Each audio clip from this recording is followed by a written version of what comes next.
বন্ধুরা, আজকে তোমাদেরকে বাংলাদেশের যারা ক্ষমতায় আসে তাদের কেমনটা হয়, তাদের মতামতগুলো কেমন হয় সে বিষয়ে একটি ছোট গল্প বলি। এক দম্পতি তারা বিয়ে করার 3 মাসের মধ্যে একটা বাচ্চা হলো। তখন স্বামী জিজ্ঞেস করলো, আচ্ছা 3 মাসের মধ্যে কিভাবে বাচ্চা হলো? তখন স্ত্রী বলে, কেন, তোমার 3 মাস, আমার 3 মাস, কয় মাস হলো? স্বামী বলল 6 মাস।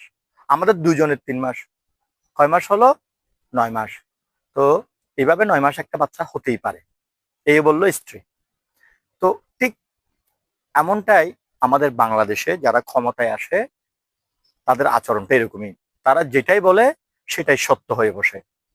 আসুন ক্ষমতার অপব্যবহার থেকে নিজেকে বাঁচিয়ে রাখি, একটি সুন্দর ও গণতান্ত্রিক পরিবেশ এই পৃথিবীতে, এই পৃথিবীকে তথা এই বাংলাদেশকে উপহার দিই।